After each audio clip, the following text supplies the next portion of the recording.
Saudaraku, dalam refleksi akhir tahun ini, saya mengharapkan mungkinkah kita semua itu mengakhiri kepura-puraan politik, katakanlah, yang selama ini memang membuat bangsa kita terpuruk dan kemudian juga sesungguhnya sampai batas yang sangat jauh itu memperbodoh bahkan menghina rakyat kebanyakan. Assalamualaikum warahmatullahi wabarakatuh. Alhamdulillahirabbil alamin wassalatu wassalamu ala asyrofil mursalin wa ala alihi washabbihi ajmain.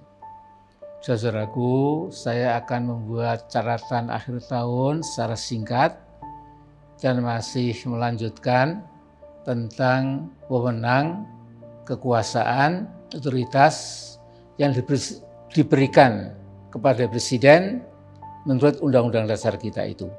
Jadi bab 3 mengenai kekuasaan pemerintahan negara itu 16 pasal dan 27 ayat, semuanya mengenai Presiden dan Wakil Presiden. Misalnya pasal 10, Presiden memegang kekuasaan yang tertinggi atas Angkatan Darat, Angkatan Udara, dan Angkatan Laut. Kemudian pasal 4 ayat 1, saya baca, Presiden RI memegang kekuasaan pemerintahan menurut Undang-Undang Dasar. Dan dalam prakteknya, memang Presiden dapat membentuk kabinet sesuai keyakinannya. Bahkan setiap kali akan ada reshuffle, itu kita selalu mendengar apakah para pejabat atau intelektual atau wartawan pengamat selalu mengatakan reshuffle adalah hak prerogatif Bapak Presiden. Ini memang benar tapi kadang-kadang ada yang lebih memberikan komentar, sesungguhnya nama-nama para menteri sudah ada di saku Presiden. Yang tahu hanya Tuhan Allah dan Presiden sendiri. Jadi kesannya kekuasaan itu angker, berwibawa, dan sepertinya luar biasa. Memang saya kira budaya politik kita seperti itu, kita maklumi. Kemudian pasal 12 berbunyi, Presiden menyatakan keadaan bahaya. Sehingga Presidenlah yang menentukan apakah kita perlu masuk ke darurat sipil atau darurat militer. Memang ada aturan-aturan yang lebih mendetail dalam keterangan darurat sipil militer itu, tapi jangan lupa kata putus adalah di tangan Presiden. Jadi sekali lagi luar biasa kekuasaan Presiden itu. Di samping itu ada pasal-pasal yang mengharuskan adanya persetujuan DPR. Misalnya menyatakan perang atau kebijakan yang menyangkut beban keuangan negara dan lain sebagainya.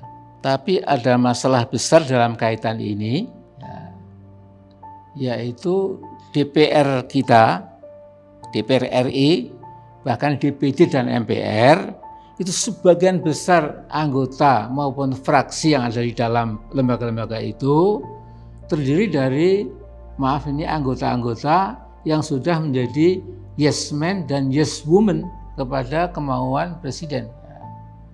Sehingga tidak keliru kalau ada yang mengatakan DPR, DPD, MPR telah menjadi yes man dan yes woman institution.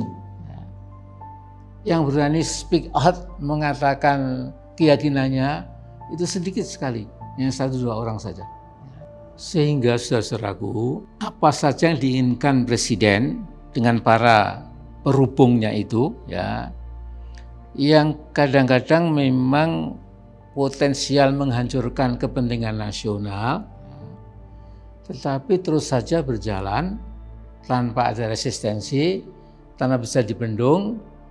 Karena apa? Karena DPR, DPD, MPR sebagai lembaga-lembaga perwakilan rakyat itu memang sudah runduk ya, sudah ndrosor dalam bahasa Jawanya itu ya, sudah tidak bisa mengangkat kepala untuk melakukan kritik koreksi, apalagi katakanlah resistensi ya, yang masuk akal, yang tetap demokratis, tetap konstitusional. Inilah masalah yang saya kira menjadikan kita terus terang mengalami political malaise atau malaise politik ya.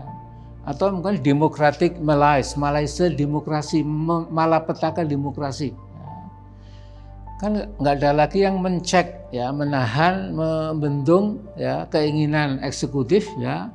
Dan ini tentu menjadikan demokrasi kita itu sudah sangat malaise, sangat malaise.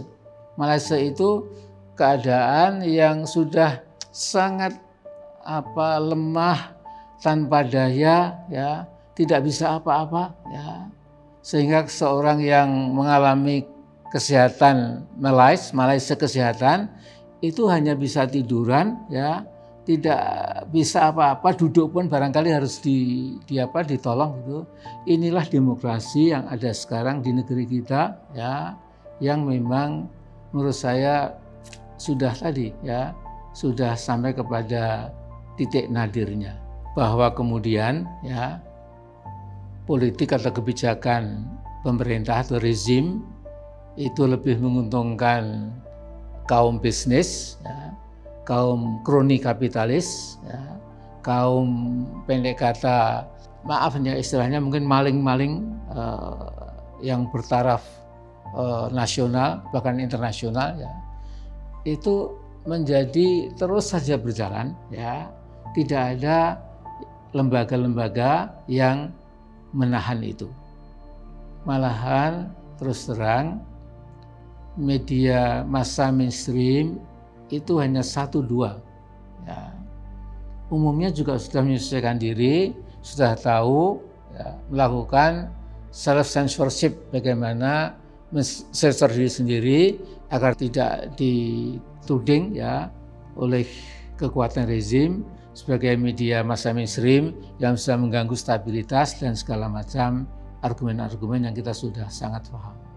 Saudaraku, dalam refleksi akhir tahun ini ya, saya mengharapkan mungkinkah kita semua itu mengakhiri kepura-puraan politik katakanlah ya, yang selama ini memang membuat bangsa kita terpuruk ya, dan kemudian juga sesungguhnya sampai batas yang sangat jauh itu memperbodoh bahkan menghina rakyat kebanyakan. Jadi misalnya saja ya, Presiden bagi-bagi sertifikat ya di berbagai daerah ya, orang-orang yang rakyat di bawah itu ya, tanahnya atas atau sawahnya itu diberi sertifikat ya.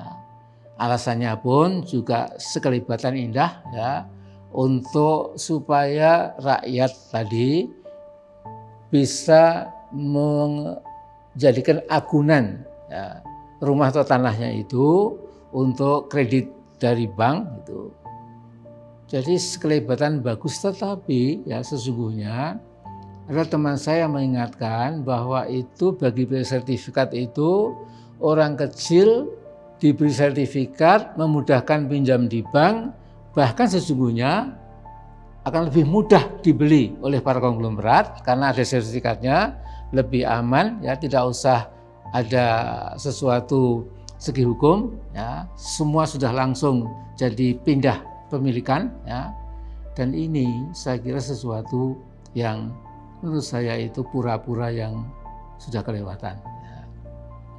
Mengapa ya, bisa katakan mungkin di berbagai tempat memang tangan yang satu ya dalam sebuah kesempatan bagi-bagi sertifikat untuk rakyat kecil ya, tapi tangan yang keduanya itu ya dipegang erat-erat supaya tidak pernah menyentuh puluhan atau mungkin ratusan ya juta hektar ya, hutan-hutan kita yang dinikmati oleh para pemegang HPH, hak pengusahaan hutan itu, yang sekali lagi memukul rasa keadilan masyarakat, rasa keadilan bangsa kita. Ini kepura-puraan yang menurut saya harus kita akhiri kalau kita mau sungguh-sungguh memperbaiki keadaan kita sekarang maupun masa-masa mendatang. Tapi sesungguhnya hal ini berlaku di bidang-bidang yang lain. Ya. Sumber daya alam kita, minyak kita, mineral kita, gas alam kita, kekayaan laut kita, sebagian besar diungsikan ke luar negeri dengan pengetahuan sepenuhnya rezim yang sekarang sedang berkuasa. Nah, karena itu saya ingin mengingatkan dari rasa tanggung jawab bersama secara tulus, apakah Pak Jokowi itu menyadari bahwa demokrasi kita memang sudah rusak berat, bahkan rusak sangat berat. Bisakah Presiden kita Pak Jokowi itu putar haluan, menomorsatukan kepentingan rakyat banyak, dan mengusahakan mereduksi seminimal mungkin kepentingan para konglomerat, mungkin para maling-maling besar itu, para gangster-gangster politik dan ekonomi kita itu, secara sedrastis mungkin itu, supaya kemudian ada harapan. Nah, akhirnya Pak Jokowi, mungkin saya lagi ingin menggarisbawahi. Jadi renungan Anda khususnya untuk awal tahun depan, 2021, itu dua ujian sangat berat yang akan atau sedang Anda hadapi,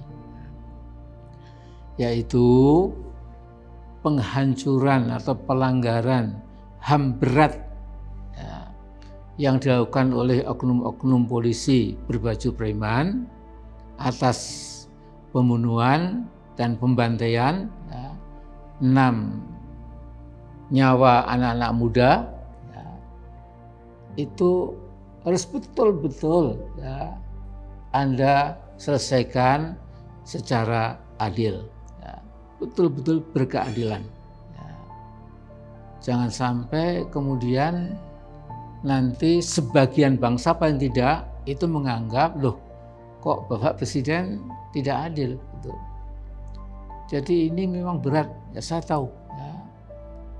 Tapi kalau Anda punya political will, punya kemauan, insya Allah bisa, saya yakin.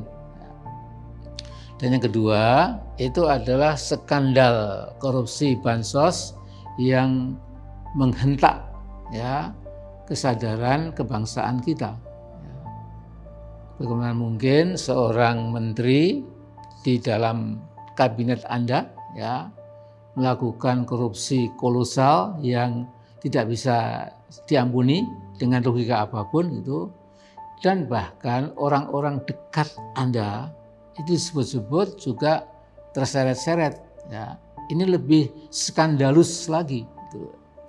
Nah, ini pun saya harap ujian berat kedua ini bisa diselesaikan secara seadil-adilnya.